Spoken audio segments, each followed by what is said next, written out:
Hey everyone, as we start the Glass Castle, I just want to go over a few terms with you. One is memoir. So if you look at the word memoir, you can think of the word memory, because the word memory also starts with the letters M, E, N, and M.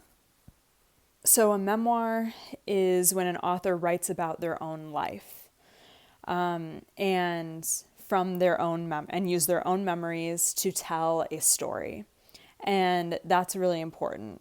Memoirs are written almost like works of fiction. They're based on feelings and recreating experiences through writing to make the reader feel like the author felt when they were experiencing the events.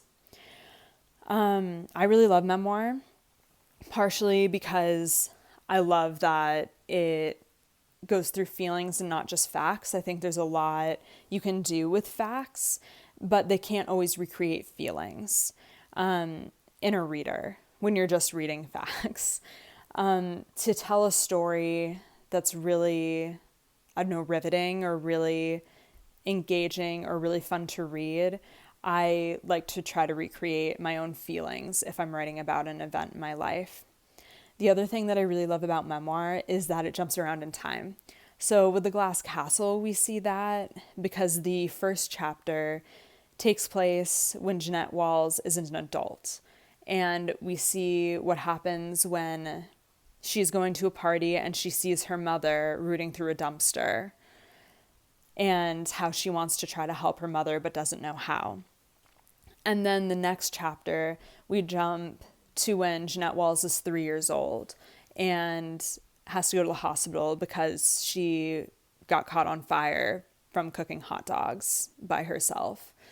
And so memoirs often jump around like that. Instead of going just from like A to B, they might go from like, okay, A is over here, and now we're going to go back in time, and now we're going to go forward in time. And that's what's really important about memoir, that the author often weaves their experiences together, but doesn't have a timeline, doesn't have this happened on this date, and then this happened, and then this happened, and then this happened. It's a little bit more fluid than that. It's a little bit more open. Okay, and then the other two terms I want you to think about are autobiography and biography. So autobiography, if you think of auto, it's the self. Like, it's the self writing about, it's you writing about your own life. That's what autobiography is. And so that autobiography is based on facts. You experience the events, you write an autobiography about those events in your life, you go chronologically. So you go, this happened first, and then this happened, and then this happened, and then this happened. But there's not a whole lot of feeling in it. And so while autobiography is really good for research, I don't always think it's very good to read for fun, you know?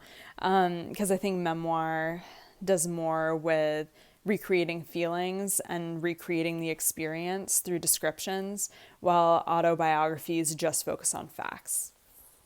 And then a biography is when someone takes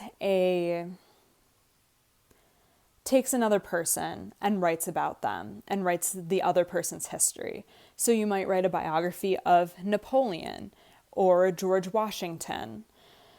And so it's usually written about someone famous. And it's also based in fact. This is what happened on this date. This is what happened on this date. This is what happened on this date. Okay, so those are the 3 words that I want you to remember. I'm going to make you define them on a worksheet. So you can always come back to this video to get your answers. All right, I'll see you soon. Bye, everyone.